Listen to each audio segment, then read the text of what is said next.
नमस्कार, आप देख रहे हैं एटी मनी बनूं अपना फाइनेंस मिनिस्टर। मैं हूं आपके साथ कविता थपलियाल और नए साल में नए जोश के साथ नई प्रोग्रामिंग के साथ हम एक ख़ास शो लेकर आए हैं जहां पर आपकी बचत, निवेश और खर्च की हम करते हैं रखवाली, आपको बताते हैं क्या है आपके लिए सही आर्थिक रणनीति। बेहद ख़ास शो लेकर आए हैं आज भी। शुरुआत करते हैं ऑन द शो के साथ। आज शो में सबसे पहले लगेगी एनपीएस की पाठशाला। हम जानेंगे एनपीएस पर टैक्स छूट का कैसे मिलता है फायदा, कोविड में एनपीएस को लेकर जागरूकता कैसे बढ़ी, एनपीएस में निवेश के फायदे क्या है और साथ ही एनपीएस में निवेश के विकल्प क्या है। आगे शो में 2023 में अलग अलग एसेट क्लासेस के लिए ट्रिगर्स, मंदी की आहट में कैसे करें एसेट एलोकेशन, कहां कितना निवेश करना रहेगा फायदेमंद, ये सब जानेंगे हमारे एक्सपर्ट से।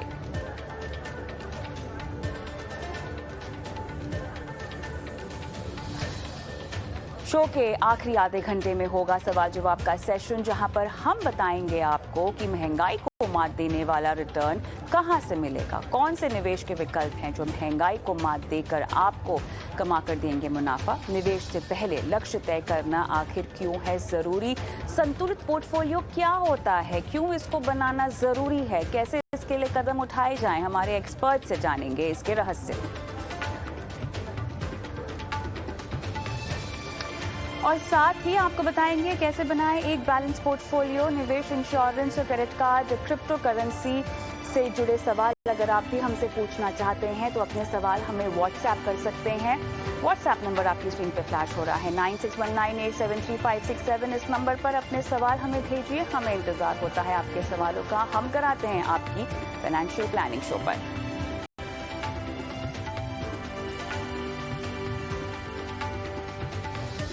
चलिए, तो जैसा कि मैंने बताया कि आज हम शो की शुरुआत करने वाले हैं एनपीएस की पाठशाला के साथ, यानी रिटायरमेंट के मकसद से इस निवेश विकल्प में बहुत सारे लोग निवेश करते हैं। लेकिन निवेश तो लोग अक्सर कर देते हैं, लेकिन इन्वेस्टमेंट प्रोडक्ट के बारे में जानकारी पूरी नहीं प्राप्त कर पाते हैं। तो आज हमारा मकसद इस एनपीएस की पाठशाला के जरिए यही है कि एनपीएस के बारे में जो ज़्यादा से ज़्यादा सवाल हमसे पूछे जाते हैं उन सवालों के जवाब हम शो के ज़रिए आपको दिलाएं। और हमारे साथ इसके लिए ख़ास मेहमान भी जुड़ गए हैं। लेकिन रिटायरमेंट के बाद आर्थिक तौर पर आप खुद सक्षम रहें, इसके लिए अभी से प्लानिंग करना बहुत ज़रूरी है। यानी कि जब जागो तभी सवेरा। भारत सरकार की एक शानदार पेंशन स्कीम है एनपीएस, यानी नेशनल पेंशन सिस्टम।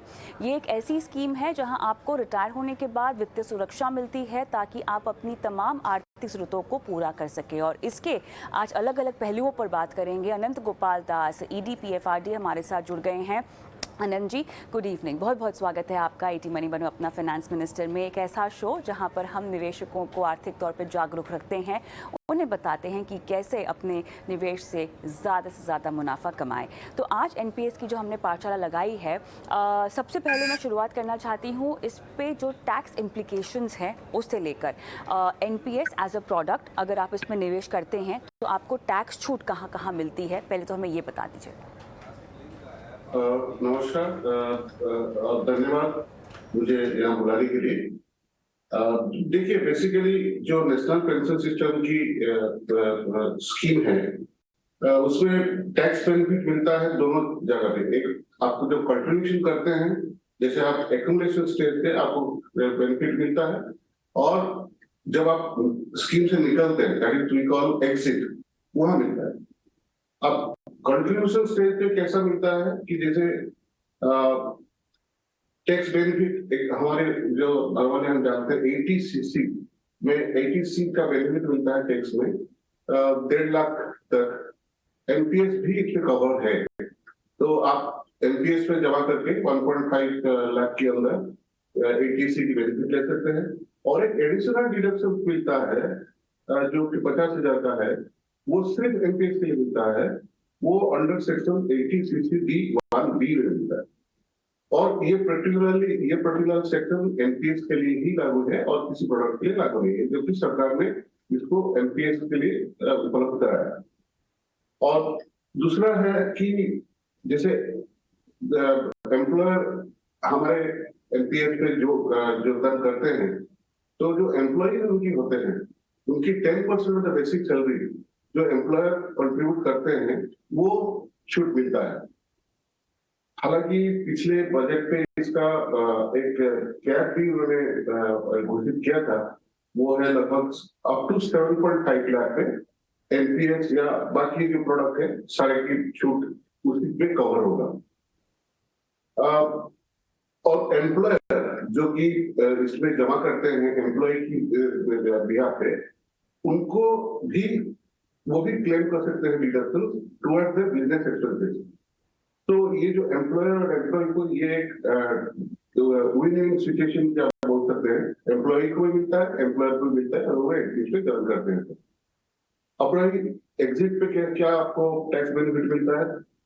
अभी जैसे हमारा एनपीएस को अभी ट्रिपल ई बेनिफिट मिल रहा है, that is we call exempt exempt exempt, जो पहले नहीं था।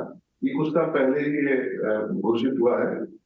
और उसमें क्या होता है, जैसे लमसम अमाउंट आदमी विड्रॉ करता है तो हमारे एनपीएस में प्रोविजन है 60% ऑफ दी कॉर्पोरेट जो भी अमाउंट बनता है कंट्रीब्यूशन से, उसको कैश ले सकता है और वो कैश जो लेगा उसमें कोई टैक्स नहीं लगेगा। रिमेनिंग 40% उसको एन्युटी पे ही देना पड़ेगा। Annuity nothing but A pension instrument. तो एन्युटी में जो 40% जमा होगा उसमें भी एन्युटी की ज्वाइन करते वक्त कोई टैक्स नहीं है। और जो एन्युटी खरीद करते वक्त पेंशन मिलने के लिए जो एन्युटी खरीद करते हैं इंश्योरेंस कंपनी से, उसमें जीएसटी लगता है, बट एनपीएस की सब्सक्राइबर को हम एक एक करके आते हैं अनंत जी, हम एक एक करके आते हैं तमाम पहलुओं पर। तो पहला तो मुझे बेसिकली यही समझना था आपसे कि किस तरह से एटीसी के तहत और एटीसीसीडी के तहत अगर आप निवेश करते हैं तो आपको 1.5 लाख के बाद अतिरिक्त 50 लाख की जो छूट मिलती है आप उसे ले सकते हैं। अगला सवाल जो मुझे आपसे समझना है वो ये है कि 60 साल की उम्र के बाद किसी को अगर पैसे निकालने हो तब किस तरह से टैक्सेशन लागू होती है, कितना आपको बिना टैक्स के विड्रॉ करने का मौका मिलता है और उसके बाद जितना आप एन्युटी में कन्वर्ट करते हैं वो राशि कितनी है, उस पर कितना टैक्स लगेगा? वही पे कह रहा था कि आप जब वो एग्जिट करते हैं एनपीएस से 60 साल के बाद 60% वो कैश निकाल सकते हैं। जो उनकी कॉर्पोरेट बनेगा उसमें से वो 60% कैश निकाल सकते हैं और ये जो 60% का कैश है इसमें कोई टैक्स नहीं लगेगा। और 40% उनको मैंडेटरीली एन्युटी में लगाना पड़ेगा जिसमें कि पेंशन मिलेगा। वो 40% जो अमाउंट है उसमें कोई टैक्स नहीं है। तो 60% में भी टैक्स नहीं लग रहा है, 40% में भी टैक्स नहीं लग रहा है, तो इसलिए हम इसको कहते हैं कि एग्जेम्प्ट एग्जेम्प्ट एग्जेम्प्ट, मतलब इसमें कोई टैक्स की प्रोविजन नहीं है। अनंत जी, 40% का जो मैं एन्युटी खरीदूंगी उस पर तो मुझे टैक्स लग के पैसे मिलेंगे ना, कि वो भी मुझे बिना टैक्स के मिलेगा? वो भी टैक्स नहीं लगेगा, लगाते वक्त टैक्स नहीं लगेगा, मगर जो एन्युटी आपको मिलेगा आपके हाथ में जो पेंशन आएगा वो नॉर्मल आपको जैसे टैक्स लाते हैं उसमें लगेगा। वो तो आपका कोई भी पेंशन प्रोडक्ट लग रहा है।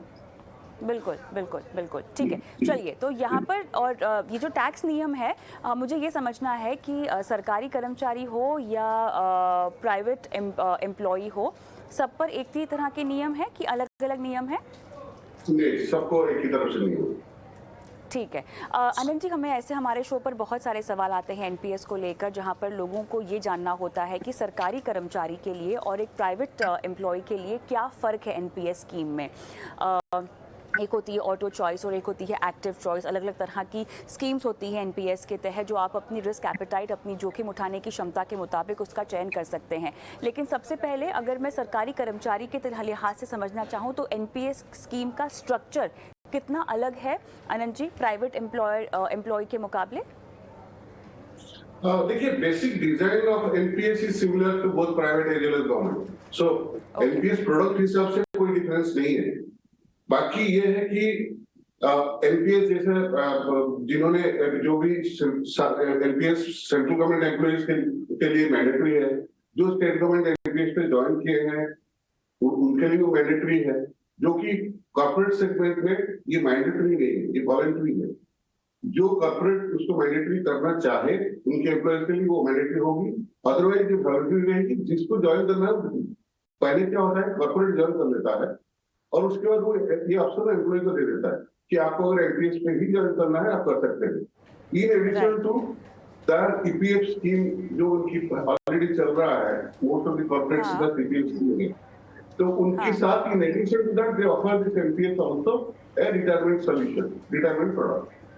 तो ओके, बेसिक डिटेल में कोई फर्क नहीं है, बट अगर आप मुझे पूछेंगे कि जैसे मैंने आपको बताया कि सेंट्रल गवर्नमेंट का एम्प्लॉइज मैंडेटरीली एनपीएस में कवर होते हैं 2004 की बात, और स्टेट गवर्नमेंट जो हमारे पास भी है वो आप दूसरे डिफरेंट डिफरेंट डेट्स पे लोग ज्वाइन किए हैं, तो उनकी एम्प्लॉइज तो मैंडेटरी हो गए।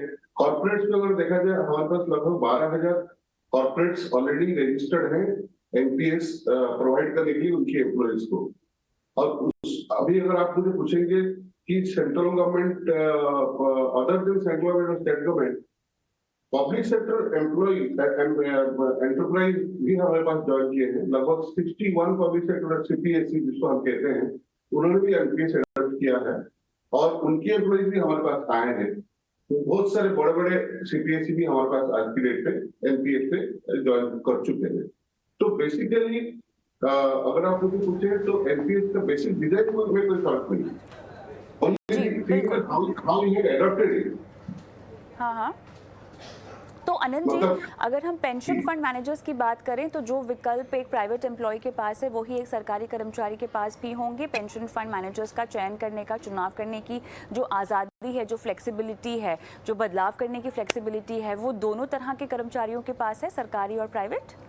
यस यस, दोनों के लिए बात। Okay, alright. तो चलिए, ये बहुत बड़ा सवाल जिसका हमने जवाब दिया है कि अगर आप एक सरकारी कर्मचारी हैं और अगर आप एक प्राइवेट एम्प्लॉय हैं या प्राइवेट सेक्टर में काम करते हैं, वहाँ के कर्मचारी हैं, तो एनपीएस स्कीम के स्ट्रक्चर में और उसकी ऑफरिंग में, उसके फीचर्स में किसी भी तरह के बदलाव है नहीं। जो छोटे मोटे बदलाव हैं वो अनंत जी ने समझाए, लेकिन एक चीज़ जो मुझे समझनी है, ऑटो चॉइस और एक्टिव चॉइस, इसको लेकर लोगों में कन्फ्यूजन रहता है अनंत जी। सबसे पहले ऑटो चॉइस क्या होती है और एक्टिव चॉइस क्या होती है, शुरुआत इससे करते हैं, क्योंकि लोगों में ये समझ थोड़ी सी कम है कि किस तरह के निवेशक को ऑटो चॉइस में जाना चाहिए, किस तरह के निवेशक को एक्टिव चॉइस एनपीएस के तहत इसका चुनाव करना चाहिए। देखिए, मैं डिटेल ऑफ ऑटो चॉइस क्या होता है, एक्टिव चॉइस क्या होता है बताऊंगा, बट बेसिकली मैं इससे शुरू करना चाहूंगा कि ऑटो चॉइस क्या है और एक्टिव चॉइस क्या है। ऑटो चॉइस ये है कि आपको एक ऑटोमेटिक क्या बोलते हैं उसको, ऑप्शन दिया जाएगा कि ये आप ऑप्शन चूज करिए और आपको अपने आप वो इन्वेस्ट होते जाएगा। You need not worry for the investment part. But active choice में क्या होता है, ये पर्टिकुलरली उन्हीं सेगमेंट के लिए होता है जो इस चीज को समझते हैं, ट्रैक करते हैं और रिटर्न कैसा रहा, क्या रहा, मतलब जिसको इस पर्टिकुलर फील्ड पे नॉलेज है वो एक्टिव चॉइस पे नॉर्मली आते हैं। अब ऑटो चॉइस, जैसे मैंने बताया कि ऑटो चॉइस किस सेगमेंट के लिए लागू है और एक्टिव चॉइस किस सेगमेंट के लिए लागू है। तो अगर मुझे आप पूछेंगे ऑटो चॉइस पे एक्टिव चॉइस पे क्या होता है, देखिए एक्टिव चॉइस पे हमारे पास जो इंस्ट्रूमेंट्स हैं, हम जहाँ हमारे पेंशन फंड मैनेजर जहाँ इसको लगाते हैं, निवेश करते हैं, वो बेसिकली 4 टाइप का होता है। एक इक्विटी होता है जिसको हम एक्टिव एसेट क्लास बी वो कहते हैं। एक सी होता है जिसको हम कॉर्पोरेट बॉन्ड को हम कहते हैं कि asset class C. Government securities को हम कहते हैं एसेट क्लास डी। और एक लास्ट ऑप्शन हमने दिया है, एक ऑल्टरनेट एसेट पे भी वो लगा सकते हैं और उसका जो लिमिट है ये चारों का मैं आपको बता देना चाहूंगा। एसेट क्लास इक्विटी में मैक्सिमम 79% को लगा सकते हैं, आप चूज कर सकते हैं।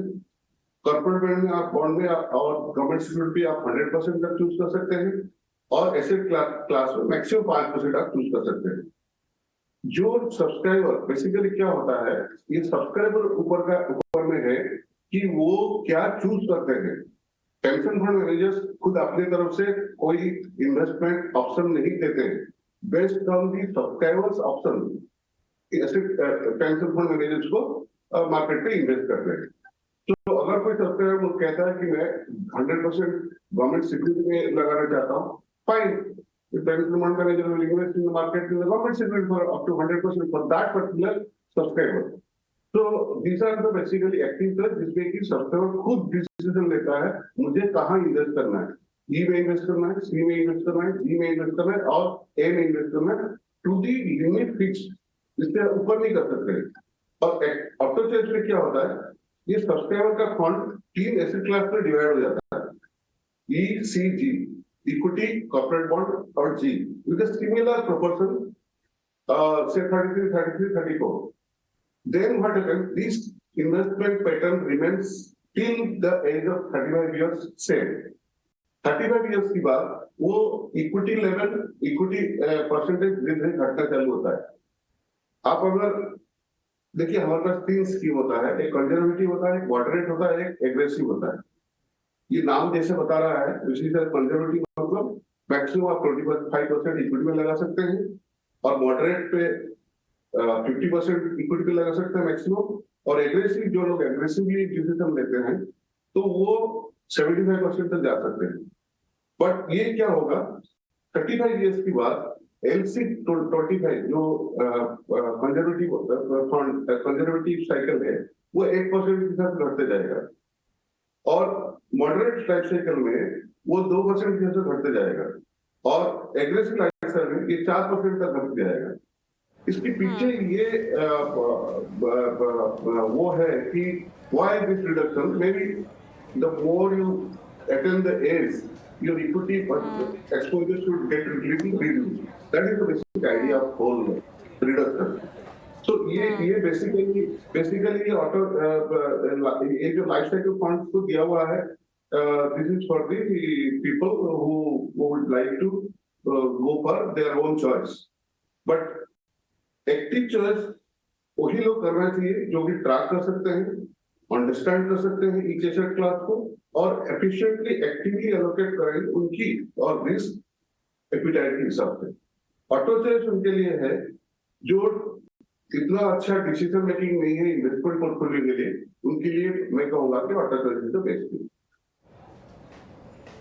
ऑलराइट, चलिए, तो यहाँ पर आपने काफ़ी विस्तार से हमको समझा तो दिया है, लेकिन ऑप्शंस तो आपने बताए हैं, लेकिन निवेशकों को किस तरह की स्कीम को अपने पोर्टफोलियो में डालना चाहिए अनंत जी, ये अगर आप उदाहरण के तौर पे हमको समझा के अगर बता सकें। कोई अगर 25 साल का शख्स एनपीएस खरीद रहा हो, कोई अगर 40 साल का खरीद रहा हो, या अगर कोई 50 साल का शख्स खरीद रहा हो, इन 3 उम्र के जो मैंने आपको पड़ाव बताए हैं, किस तरह के निवेशक को एक्टिव या ऑटो चॉइस का चयन करना चाहिए? अगर किसी ने ऑटो चॉइस ले ली है तो क्या उसको एक्टिव में तब्दील वो कर सकते हैं तो साल में कितनी बार कर सकते हैं, जरा बताएं। जी बताएं।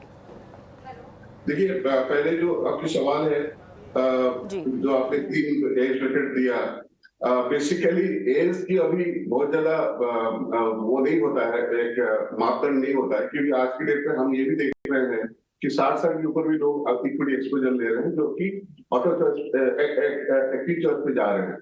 तो basically it will all depend कि मेरा रिस्क एपिटाइट कैपेसिटी कितना है, कि मैं एक्सपोजर इक्विटी पे ज्यादा लगाना चाहूंगा कि कम लगाना चाहूंगा।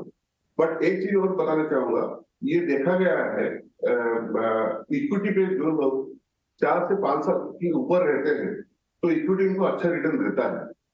बट हम किसी को कभी एडवाइज नहीं करते हैं कि आप इसमें लगाइए उसमें लगाइए, ये डिपेंड करेगा एक सब्सक्राइबर का अपना रिस्क एपिटाइट को लेके। So age is really not a matter of concern, basically I would rather say, but एक कहावत है, नॉर्मली लोग सोचते हैं कि मैं शायद जितने उम्र की बनते जाऊंगा मेरा रिस्क एपिटाइट कम हो जाता है, तो मैं इक्विटी पे ज्यादा नहीं लगाऊंगा, रादर मैं कॉर्पोरेट बॉन्ड और गवर्नमेंट सिक्योरिटी पे लगाऊंगा, क्योंकि वो थोड़ा सा रिस्क एवर्स है, रिस्क इतना नहीं लगता लोगों को, तो उसमें जाते हैं। That is what the trend says. और दूसरे जो आपने पूछा, the second question you asked, what was that? Active choice में कि ऑटो और एक्टिव चॉइस में आप कब बदलाव कर सकते हैं? किसी ने मान लीजिए अगर एक तरह की स्कीम का चुनाव किया हुआ है, जी बताइए। नहीं, आप ऑटो से एक्टिव आ सकते हैं, एक्टिव से ऑटो भी आ सकते हैं, आपके उसके लिए कोई रेस्ट्रिक्शन नहीं है। ऑलराइट, साल में 4 बार आपको एक प्रोविजन दिया हुआ है कि आप साल में 4 बार चेंज कर सकते हैं आपका इन्वेस्टमेंट पैटर्न, और जो पेंशन फंड मैनेजर आप चूज करते हैं, जो पेंशन फंड मैनेजर आप चूज करते हैं, वो साल में एक बार ही चेंज कर सकते हैं, मगर इन्वेस्टमेंट पैटर्न जो आपने चूज किए हैं वो आप साल में 4 बार चेंज कर सकते हैं। बट फिर भी ऑल राइट। हमने हमने ये एनवेलमेंट किया है। बट हम अच्छा। ये कभी नहीं कहेंगे कि आप कोई भी सब्सक्राइबर साल में 4 बार चेंज करके इन्वेस्टमेंट पैटर्न चेंज करके एक्सपेरिमेंट करें, नहीं। अगर उसको आइडिया नहीं है, नॉलेज नहीं है, it's better that he restricts himself to once और ट्वाइस मैक्सिमम। बट हमने एनवेलमेंट करके रखा है। तो अनंत जी, ये जो बदलाव हम करते हैं इस पर क्या कोई फीस भी लगती है? नहीं, इस पे कोई फीस नहीं लगता है। But yes, okay. if there is a conversion, then there are some NAV में जो आपका चेंज होता है, उसमें जो भी डिफरेंस होता है वो लगेगा। और राइट, चलिए आपसे और भी सवाल पूछने हैं एनपीएस को लेकर, लेकिन उस बीच एक जल्दी से व्हाट्सएप नंबर मैं स्क्रीन पे फ्लैश करवा रही हूँ। ये हमारा एक्सक्लूसिव व्हाट्सएप नंबर है। इस नंबर पर अपने सवाल, खासतौर से क्योंकि हम एनपीएस की चर्चा कर रहे हैं, अगर आपको भी नेशनल पेंशन सिस्टम को लेकर कोई सवाल हमसे पूछने हैं तो झटपट अपने सवाल हमें व्हाट्सएप कर दीजिए और आपके सवाल हम शो में शामिल करेंगे। एनपीएस की पाठशाला हम लगातार हर हफ्ते अपने शो पर लगाते हैं और इसके ज़रिए हमारी मंशा बस यही है कि जो भी निवेशक एनपीएस में निवेश जो कर चुके हैं या करना चाहते हैं, उनके जितने भी सवाल हैं उनका उन्हें जवाब मिल पाए। तो चलिए अनंत जी के साथ हम इस चर्चा को आगे बढ़ाते हैं। और अनंत जी, अब एनपीएस रिटायरमेंट के लिहाज से एक ऐसा प्रोडक्ट है जहां पर आपको लंबे लॉक इन तक रहना पड़ता है, ख़ासतौर से क्योंकि मकसद ही इसका रिटायरमेंट की बात की ज़िंदगी है, तो बहुत ज़रूरी है कि इतना लंबा लॉक इन रखा जाए और लोग इतने लंबे लॉक इन तक उसमें शामिल भी रहें। लेकिन कोई ऐसे कारण है या वजह है जिसके तहत आप पार्शियल विड्रॉल कर सकते हैं? मेरे ख्याल से शायद 5 या 7 साल के बाद आप कुछ विड्रॉ कर सकते हैं अगर आपको ज़रूरत है, लेकिन कुछ शर्तों के साथ। एनपीएस देखिए, NPS is retirement product, it's retirement solution. अगर जैसे आपने कहा कि लंबे अवधि तक आप कोई बंदा कोई अगर सब्सक्राइबर नहीं रहते हैं तो उनके लिए अच्छा कॉर्पस नहीं बनता है। अगर अच्छा कॉर्पस नहीं बनेगा तो रेस्पेक्टेबल एक पेंशन नहीं मिलेगा। तो हमारी ये मकसद है कि because NPS is a pension product, तो आप इसमें इन्वेस्ट रहिए, जितना दिन आप रह सकते हैं, आप आपके पास कैपेसिटी है, आप रहिए। बट देयर आर प्रोविजंस जिसमें कि वो पार्शियल विड्रॉल भी कर सकते हैं। जैसे 3 साल के बाद वो पार्शियल विड्रॉल कर सकते हैं 25% ऑफ देयर ओन कंट्रीब्यूशन, जितना उन्होंने खुद कंट्रीब्यूट किया, not the returns generated, 25% of the own contribution को वो विड्रॉ कर सकते हैं। और ये पूरे लाइफ टाइम में 3 बार वो ये फैसिलिटी को अवेलेबल कर सकते हैं, अवेल कर सकते हैं। बट जहां तक एग्जिट की सवाल है, 5 साल के बाद आदमी को अगर बहुत ज्यादा नेसेसिटी है, 5 साल बाद वो एग्जिट कर सकते हैं। देखिए, एग्जिट 2 तरीके का होता है। एक होता है नॉर्मल एग्जिट, जो कि अपना रिटायरमेंट एज की बात होता है, जो और एक होता है प्रीमेच्योर एग्जिट। प्रीमेच्योर एग्जिट हम उसको कहते हैं कि जो 60 साल या जो भी रिटायरमेंट एज उनकी है, जहां भी वो काम कर रहे हैं, जो भी कर रहे हैं, तो उसकी पहले अगर वो निकलना चाहते हैं तो हम उसको प्रीमेच्योर एग्जिट कहते हैं। नॉर्मल एग्जिट पे मैंने आपको बताया था कि 60% वो कैश ले सकते हैं और 40% मैंडेटरीली वो एन्युटी पे जाएगा। और एक प्रोविजन ये भी है, अगर वो चाहते हैं कि मेरे को 60% की जरूरत नहीं है, क्योंकि नॉर्मल क्या होता है, हमने देखा है कि लोग जब नौकरी करते हैं उनको जीपीएफ मिलता है, बाकी सारा बहुत सारी चीजें मिलती है कि जो लास्ट मोमेंट जो रिटायरमेंट में उनको मिलता है। तो हमने ये देखा कई बार कि लोगों को रिटायरमेंट के टाइम में पूरा 60% लेने की आवश्यकता नहीं होती। तो देयर इज आल्सो प्रोविजन कि वो 100% तक, 40 तो मिनिमम है, 40 के ऊपर वो कितना भी अप टू 100% वो जमा कर सकते हैं एन्युटी पे, और एन्युटी ले सकते हैं अगर उतना अमाउंट का कैश की जरूरत नहीं है तो। बट अगर वो प्रीमेच्योर एग्जिट करते हैं तो उसमें क्या होता है, वो फिर 80% आपका मैंडेटरी एडवर्टाइज होता है। Annuity is a pension product, जो कि नॉर्मली लोग जो लाइफ इंश्योरेंस तो इंश्योरेंस कंपनी से लेते हैं। हमारे पास 14 ऐसा इंश्योरेंस कंपनी है जो कि एम्पलेड है, जहां से वो एन्युटी ले सकते हैं।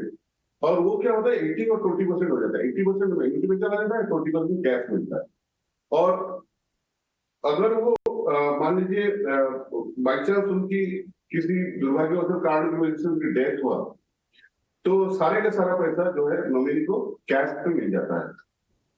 तो ये एक हमने एनामेंट किया है, बट गवर्नमेंट ने तो इसके लिए रूल वही है जो 80-20 की मैंने बताया था, वही है 80-20 के हिसाब से वो रहेगा। और अभी हमने और भी किया है कि हमने पहले 60 से 65 किया था, हमने 70 किया एनपीएस पे ज्वाइन करने के लिए, क्योंकि हमने देखा कि लोग इवन 60 की बात भी ज्वाइन कर रहे हैं। बहुत सारे लोग 60 की बात भी ज्वाइन कर रहे हैं जो कि दूसरे जगह पे नौकरी कर रहे होंगे, जो भी कुछ काम कर रहे होंगे, उनको भी एनपीएस पे जोड़ रहे हैं। तो हमने क्या किया, अभी जो है उसको 70 तक हमने रख दिया अभी वो ज्वाइन करने के लिए, और 75 तक हम वो इन्वेस्टेड रह सकते हैं एनपीएस पे। मतलब आप अगर चाहते हैं आप कंटिन्यू करिए, ऑटोमेटिक कंटिन्यू होगा एनपीएस पे, आप 75 तक इन्वेस्टेड होके रह सकते हैं। क्योंकि अभी देखिए जो जिसका हम कहते हैं लाइफ एक्सपेक्टेंसी वो बढ़ रहा है, तो नेचुरली लोग ज्यादा दिन के लिए जी रहे हैं, और अच्छी बात है। तो 75 तक हमने इस पे एनामेंट कर दिया कि वो 75 ईयर तक वो रह सकते हैं, और जो डेफरमेंट है एनुटी परचेज उसको भी हमने 75 ईयर तक कर दिया है टिल एग्जिट। और जो लमसम अमाउंट हम देंगे 60% हुआ, हाँ। जो भी उनको लेना है वो इंस्टॉलमेंट की तहत भी ले सकते हैं, हाँ। Up to 75 years. ओके, क्या चलिए मतलब ठीक है, आप तो पूरा काफी 60% का कोई जरूरत नहीं है, तो आप हाँ। 10 में उसको ले लीजिए इंस्टॉलमेंट में। समझ गए। चलिए इसी के साथ हमें एनपीएस की आज की पाठशाला के इस एपिसोड को यहीं पर फिलहाल आपके साथ ख़त्म करना पड़ेगा। लेकिन आनंद जी, इतने विस्तार से आपने तमाम सवालों के जवाब दिए और दर्शकों को इतनी बारीक जानकारी दी है एनपीएस में निवेश करने को लेकर, उसके लिए बहुत बहुत धन्यवाद आपका। Thank you so much. चलिए इसी नोट पर हम रुकेंगे छोटे से ब्रेक के लिए, लेकिन ब्रेक के उस पार आपको बताएंगे कि आपने जो अपना इन्वेस्टमेंट पोर्टफोलियो बना रखा है और जो इन्वेस्टमेंट इंस्ट्रूमेंट्स या निवेश के जो विकल्प अपने पोर्टफोलियो में शामिल किए हुए हैं, उन विकल्पों के लिए 2023 के लिहाज से क्या क्या ट्रिगर्स हैं, ऐसी कौन कौन सी बातें हैं जो आपको ध्यान में रखनी चाहिए, समझनी चाहिए। जानेंगे हमारे एक्सपर्ट से और साथ ही आपके सवालों के जवाब भी देंगे, क्योंकि हमारे दर्शक लाइव हमारे साथ फोन लाइन पर जुड़ेंगे। अगर आप भी वो दर्शक बनना चाहते हैं जो अपने सवाल हम तक पहुँचाना चाहते हैं, हमसे बात करना चाहते हैं, हमारे एक्सपर्ट से सलाह चाहते हैं, 9619873567 ये वो नंबर है जहां पर हमें इंतजार रहता है आपका। मिलती हूं आपको इस ब्रेक के बाद।